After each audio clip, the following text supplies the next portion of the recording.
दोस्तों नमस्कार, सर्व ज्ञान आर्ट्स क्लास के नए वीडियो में फिर से हम आप लोगों को स्वागत करते हैं। उम्मीद करते हैं कि आप लोग बिल्कुल अच्छे होंगे और अच्छे ही रहना चाहिए।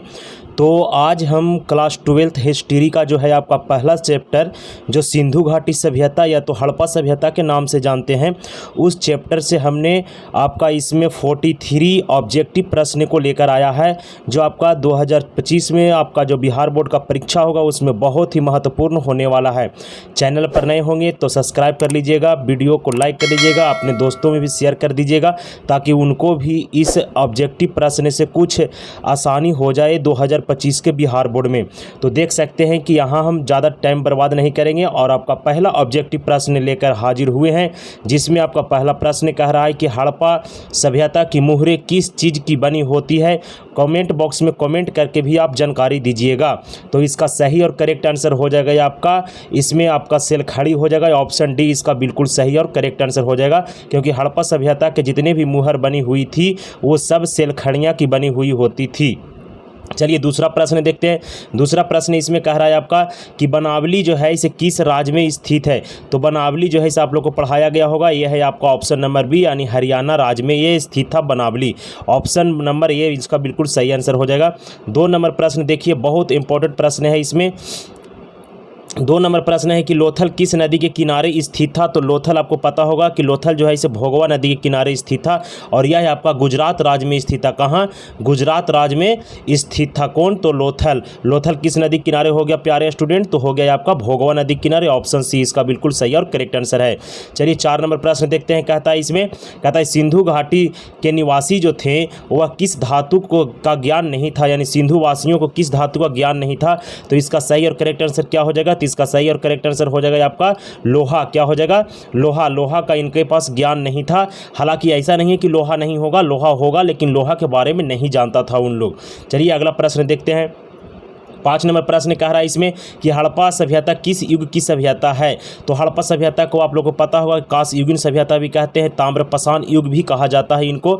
तो इसका ऑप्शन देख लीजिए, पूर्व नवपाषाण युग ये बिल्कुल गलत आंसर है, नवपाषाण युग ये भी बिल्कुल गलत आंसर है, कांस्य युग ये बिल्कुल सही आंसर है। कांस्य युग यानी जितना भी सामान बनता था वो कांसा का बनता था। ठीक है, अगला प्रश्न देखते हैं। 6 नंबर प्रश्न कहता है इसमें कि हड़प्पा संस्कृति आधारित थी। हड़प्पा जो सभ्यता था वो किस पर आधारित था।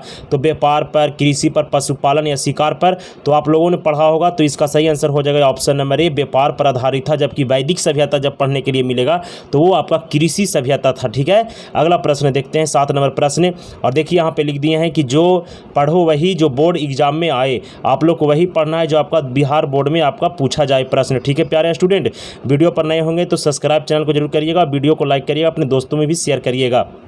7 नंबर प्रश्न इसमें पूछा कि हड़प्पा सभ्यता के लोग उपासना करते थे, यानी किसकी पूजा करते थे। उपासना का मतलब आराधना। तो किसकी पूजा करते थे? तो मातृ देवी की पूजा करते थे। किसकी? मातृ देवी की पूजा करते थे। आप लोग कमेंट बॉक्स में कमेंट करके बताइएगा कि जो आपका मेसोपोटामिया की सभ्यता था, कहाँ की? तो मेसोपोटामिया की जो सभ्यता था वहाँ पर मेसोपोटामिया की सभ्यता में से किस देवी की पूजा की जाती थी। आपको कमेंट बॉक्स में कमेंट कर जवाब देना है। ठीक है, अगला प्रश्न देखते हैं। 8 नंबर प्रश्न। 8 नंबर प्रश्न इसमें पूछा है आपका कि हड़प्पा सभ्यता का स्वरूप क्या है। यानी हड़प्पा सभ्यता जो था से नगरीय सभ्यता था कि ग्रामीण सभ्यता था कि भोजन संग्रहक सभ्यता था या कबीलाई सभ्यता था। तो इसका बिल्कुल सही करेक्ट आंसर हो जाएगा कि ये जो था से एक शहरी सभ्यता था। कैसा? तो ऑप्शन बी इसका बिल्कुल करेक्ट आंसर है। चलिए 8 नंबर प्रश्न क्लियर हुआ। 9 नंबर प्रश्न देखते हैं प्यारे।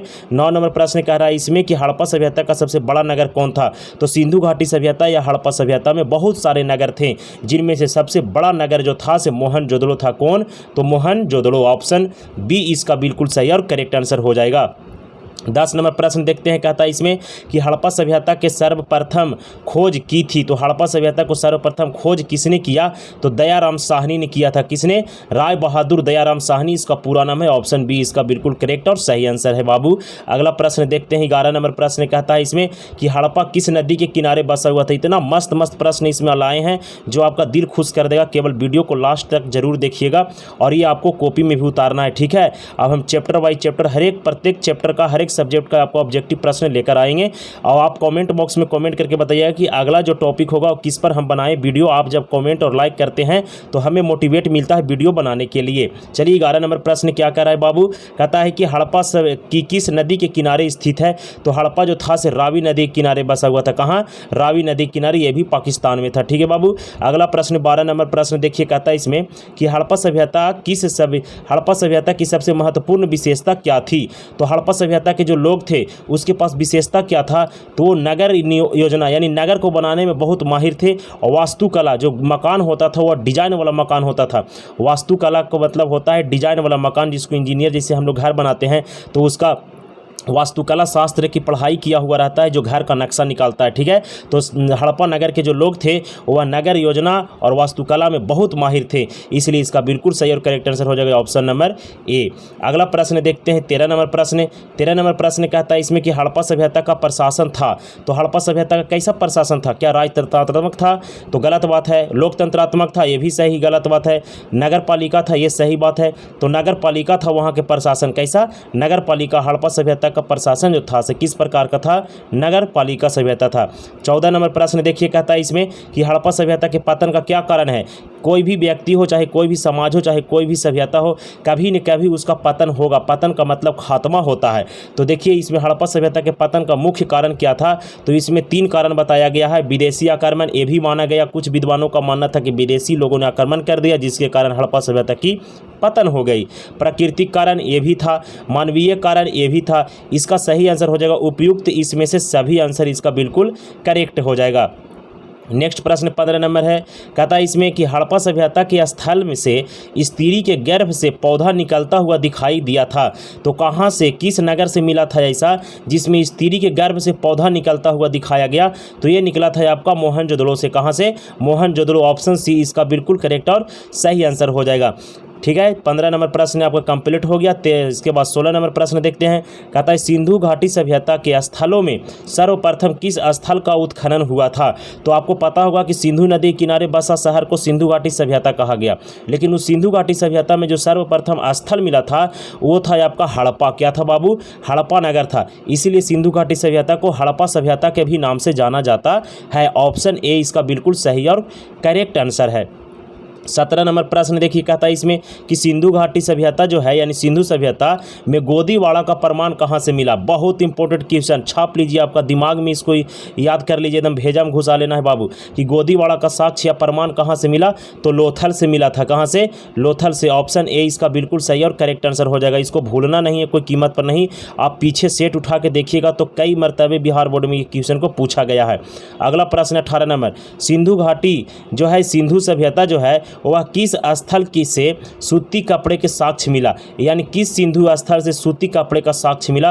तो ये मिला था आपका मोहनजोदड़ो से। कहाँ से? मोहनजोदड़ो से जो है इसे आपका क्या मिला था, तो सूती कपड़े का साक्ष्य मिला था। ये साक्ष्य से ही पता चलता है कि सिंधु घाटी की सभ्यता के जो लोग थे वह व्यापार भी करते थे, जिसमें सूती पर कपड़ा बनाते थे, वस्त्र बनाते थे। ये सारे साक्ष्य जो मिला से कहाँ से मिला प्यारे स्टूडेंट, तो मोहनजोदड़ो से।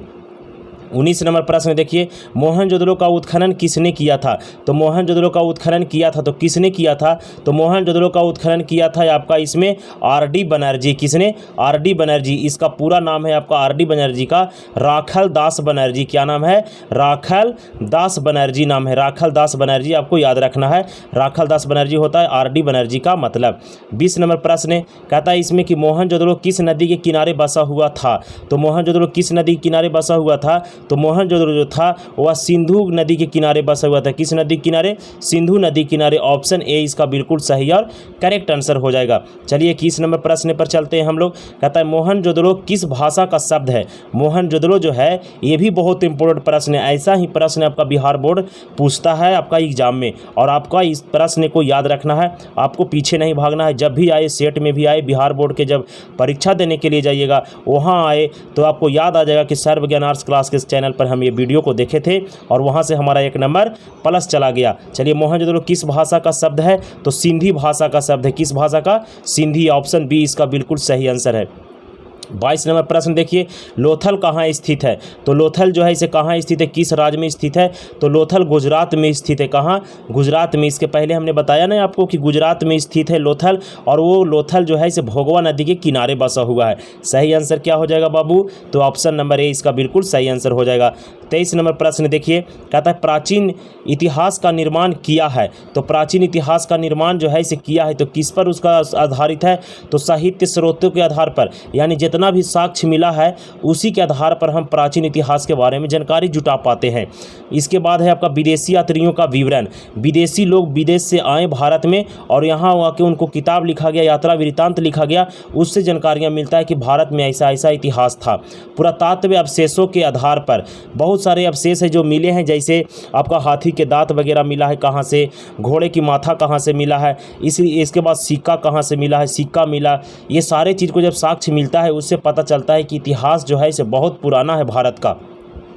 आप लोगों ने चैप्टर पढ़ा होगा, चैप्टर नंबर आपका होगा उसमें 3 चैप्टर, तीसरा नंबर चैप्टर जिसमें आप लोगों ने पढ़ा होगा इतिहास का, प्राचीन इतिहास में यात्रा वृत्तांत, जिसमें आपका अल-बरूनी और इब्न बतूता, फ्रांसवा बर्नियर के travel in the Mughal empire जो फ्रांसवा बर्नियर ने लिखा था, इसके बाद इब्न बतूता ने आपका रिहला लिखा था, और इसके बाद आपका अल-बरूनी ने जो किताब लिखा था वह तहकीक हिंद या किताबुल हिंद लिखा था। इससे जानकारियाँ मिलता है। ठीक है, अगला प्रश्न देखते हैं आपका 24 नंबर प्रश्न कहता है इसमें कि कालीबंगा जो है वह भारत के किस राज्य में स्थित है? तो कालीबंगा राजस्थान में स्थित है। कहाँ?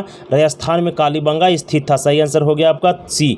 अगला प्रश्न देखिए 25 नंबर प्रश्न कहता है गंदे पानी की निकासी का समुचित व्यवस्था सर्वप्रथम किस सभ्यता में देखने को मिलती है? तो ये आपका सिंधु घाटी सभ्यता, इसका बिल्कुल सही आंसर हो जाएगा, क्योंकि सिंधु घाटी सभ्यता में इतना बेहतरीन ढंग से बनाया गया था आपका नगर को कि पानी किस प्रकार से निकले, कुआं कहाँ रहेगा, स्नानागार कहाँ रहेगा, ये सारी व्यवस्था आपका सिंधु घाटी सभ्यता में देखने के लिए मिला था। अगला प्रश्न देखते हैं 26 नंबर प्रश्न कहता है कालीबंगा किस नदी के किनारे स्थित है?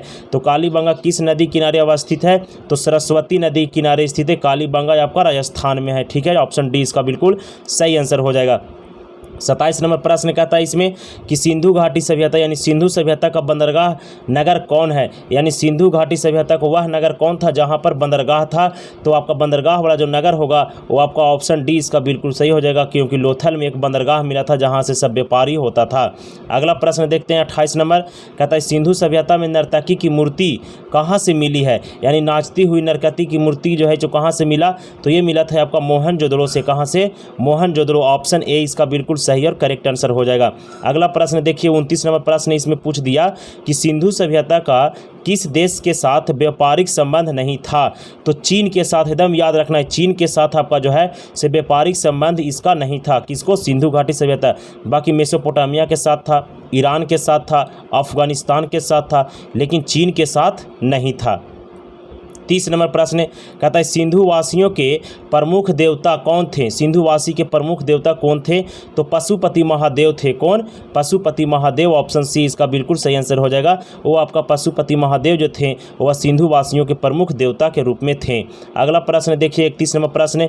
31 नंबर प्रश्न कहता है इसमें कि सिंधु घाटी सभ्यता का कौन सा स्थान जो था से मृतकों का टीला के रूप में जाना जाता है? सिंधु घाटी सभ्यता का वह कौन सा नगर या स्थल था जो मृतकों के टीला के रूप में जाना जाता है? तो ऑप्शन सी इसका बिल्कुल सही आंसर हो जाएगा। मोहनजोदड़ो को मृतकों का टीला कहा जाता है। यह भी बहुत इंपॉर्टेंट प्रश्न है, VVI के रूप में इस प्रश्न को देखा जाता है, ये भी आपको याद रखना है। अगला प्रश्न 32 नंबर सिंधु घाटी सभ्यता का कौन सा स्थल सिंध का बाग कहा जाता है? ये भी बहुत इंपॉर्टेंट प्रश्न है। ये हम बता दिए शुरू में कि इंपॉर्टेंट यानी महत्वपूर्ण प्रश्न को हम लेकर आए हैं। तो कौन सा स्थल है या सभ्यता है सिंधु घाटी का जिसको सिंध का बाग कहा जाता है? ऑप्शन ए इसका बिल्कुल सही आंसर हो जाएगा। मोहनजोदड़ो को सिंध का बाग कहा जाता है। ठीक है बाबू। अगला प्रश्न देखते हैं आपका इसमें 33 नंबर प्रश्न कहता है इसमें सिंधु सभ्यता में समाज का स्वरूप कैसा था? यानी सिंधु घाटी सभ्यता में जो लोग रहते थे उस समय वो अपने सरनेम में किसके नाम लगाते थे? पिता का या माता का? तो इसका सही आंसर हो जाएगा सिंधु घाटी सभ्यता जो था वह मातृ शतात्मक समाज था। कैसा? मातृ शतात्मक। ऑप्शन ए इसका बिल्कुल सही आंसर हो जाएगा। 34 नंबर प्रश्न देखिए, कहता है सिंधु घाटी सभ्यता किसके समकालीन नहीं मानी जाती। यानी जिस समय सिंधु घाटी सभ्यता चल रहा था उस समय निम्नलिखित में से कौन सा सभ्यता जो है वह नहीं था या उससे टच में नहीं था, तो वह सभ्यता था चीन की सभ्यता। कौन सा? चीन की सभ्यता। आपको याद रखना, ये भी बहुत इंपॉर्टेंट प्रश्न है। बाकी सारे सभ्यता जो थे सिंधु घाटी के समकालीन सभ्यता थे। चलिए अगला प्रश्न 35 नंबर देखते हैं, सिंधु सभ्यता का क्षेत्रफल किस आकार में था। यानी सिंधु घाटी सभ्यता का जो क्षेत्रफल था उसका आकार कैसा था, तो उसका आकार जो था से त्रिभुजाकार था। कैसा? त्रिभुजाकार था। ऑप्शन डी इसका बिल्कुल सही और करेक्ट आंसर है। चलिए 36 नंबर प्रश्न पर निकले हैं हम लोग। कहता है कि सिंधु घाटी किस सिंधु स्थल में महिला और पुरुष को एक साथ दफनाया गया था। तो किस जगह पर एक साथ दफनाया गया था, तो इसका सही आंसर हो जाएगा रोपड़। क्या हो जाएगा? रोपड़। ऑप्शन सी इसका बिल्कुल सही और करेक्ट आंसर हो जाएगा। एक स्थान से साक्ष्य मिला था कि महिला और पुरुष को साथ में दफनाया गया था। 37 नंबर प्रश्न, सिंधु घाटी सभ्यता में विशाल स्नानागार का अवशेष कहाँ से मिला। तो विशाल स्नानागार यानी नहाने वाला, जिसको वर्तमान में हम लोग स्विमिंग पूल के नाम से जानते हैं, यह स्नानागार जो था से आपका मिला था मोहनजोदड़ो से। कहाँ से? मोहनजोदड़ो से। और ये सिंधु घाटी सभ्यता का विशाल स्नानागार के बारे में लिखने के लिए आता है लघु उत्तरीय प्रश्न में 2 नंबर के। ये भी आपको बढ़िया से डिटेल देख लेना है। चलिए ऑप्शन बी इसका बिल्कुल सही आंसर है। अगला 38 नंबर प्रश्न कहता है कि सिंधु घाटी सभ्यता की जुड़वा राजधानी किसे मानी जाती थी। तो जुड़वा राजधानी के रूप में आपका मोहनजोदड़ो और चनहुदड़ो को माना जाता था। बिल्कुल गलत है। लोथल और हड़प्पा को माना जाता था, ये भी गलत है। मोहनजोदड़ो और हड़प्पा को माना जाता था, ये बिल्कुल सही आंसर है। तो ऑप्शन सी इसका बिल्कुल करेक्ट और सही आंसर होगा कि हड़प्पा और मोहनजोदड़ो को सिंधु घाटी सभ्यता की जुड़वा राजधानी मानी जाती थी। 39 नंबर प्रश्न देखते हैं। कहता है कि राखल दास बनर्जी को मोहनजोदड़ो की अवशेष किस वर्ष मिले। यानी राखल दास बनर्जी ने मोहनजोदड़ो का उत्खनन किस वर्ष कराया। तो 1922 ईस्वी में कराया था। कब? 1922 ईस्वी में राखल दास बनर्जी ने मोहनजोदड़ो का उत्खनन करवाया था। और 1921 ईस्वी में राय बहादुर दयाराम साहनी ने हड़प्पा का उत्खनन करवाया था। 40 नंबर प्रश्न देखते हैं हम लोग। 40 नंबर प्रश्न है कि हल से जूते हुए खेत का साक्ष्य कहाँ से मिला। यानी हल से जूते खेत का साक्ष्य कहाँ से मिला था। तो ये मिला था आपका कालीबंगा से। और कालीबंगा का अर्थ क्या होता है, आप लोग कमेंट बॉक्स में कमेंट करके ज़रूर बताइएगा। लिखिएगा आप लोग क्वेश्चन नंबर 40, कालीबंगा का अर्थ होता है ये ... आप लोग को लिखना है क्या होता है इसे। ये आपका किस नदी किनारे था। तो सरस्वती नदी किनारे। कौन राज्य में? तो आपका राजस्थान में। यहीं से आपका जूते हुए खेत का साक्ष्य मिला था। चलिए अगला प्रश्न देखते हैं 41 नंबर। पशुपति महादेव की मुहर में निम्न में से कौन सा जानवर नहीं पाया गया था। तो कौन सा जानवर का साक्ष्य नहीं था। आपको पता होगा कि पशुपतिनाथ की एक मूर्ति मिली थी, जिस मूर्ति के चारों ओर आपका जो था से जानवर था। तो इनमें से बताना है कौन सा जानवर नहीं था। तो हाथी था, बाघ था, भैंस था। तो कौन नहीं था? तो शेर नहीं था। ऑप्शन सी इसका बिल्कुल सही और करेक्ट आंसर हो जाएगा। 42 नंबर प्रश्न, किस स्थान से शतरंज की तरह से खेल के प्रमाण मिले। तो बताइए आप लोग, जैसे आपका जहां पर रुकने का जगह होगा वहीं आप लोग टाइम पास करने के लिए गेम खेलिएगा। तो सिंधु घाटी सभ्यता का कौन सा स्थल था जो बंदरगाह था, जहां व्यापारी लोग नाव लेकर आते और माल जब उस पर लोड होता तो वो लोग बैठ कर क्या करते। तो उस स्थिति में वो व्यक्ति जो था से कोई ना कोई खेल खेलता। तो शतरंज खेलने की तरह जो है से आपका प्रमाण जो है वह कहाँ से मिल जाएगा। तो लोथल से, क्योंकि लोथल एक बंदरगाह था जो भोगवा नदी किनारे गुजरात में स्थित था। ऑप्शन डी इसका बिल्कुल सही आंसर हो जाएगा। अगला प्रश्न देखिए 43 नंबर। कहता है राय बहादुर दयाराम साहनी ने कहाँ उत्खनन कराया। तो राय बहादुर दयाराम साहनी 1921 ईस्वी में हड़प्पा में उत्खनन करवाया था और हड़प्पा नगर का खोज किया था। ऑप्शन बी इसका बिल्कुल सही और करेक्ट आंसर हो जाएगा। 44 नंबर प्रश्न देखिए, मोहनजोदड़ो की खोज 1922 ईस्वी में किसने की। 1922 ईस्वी में मोहनजोदड़ो की खोज किसने किया। तो ये किया था राखल दास बनर्जी ने। कौन? राखल दास बनर्जी ने। और राखल दास बनर्जी को क्या किस नाम से? तो आर डी बनर्जी के नाम से भी जाना जाता है। आर डी बनर्जी बनर्जी यानी राखलदास बनर्जी। ये था आपका 44 ऑब्जेक्टिव प्रश्न जो महत्वपूर्ण था बिहार बोर्ड के लिए। चैनल पर नए होंगे तो सब्सक्राइब करिएगा, वीडियो को अपने दोस्तों में शेयर करिए, वीडियो को लाइक करिए, कमेंट करके ज़रूर बताइएगा कि हम अगले वीडियो जो है इसे किस पर बनाएं, आपको कौन सा वीडियो देखने में मज़ा आएगा, वो हम चैप्टर बाय चैप्टर भी बनाएंगे। चलिए हमें दीजिए इजाज़त, तब तक के लिए जय हिंद जय भारत। मिलते हैं किसी एक नए चैप्टर को लेकर एक नए वीडियो में।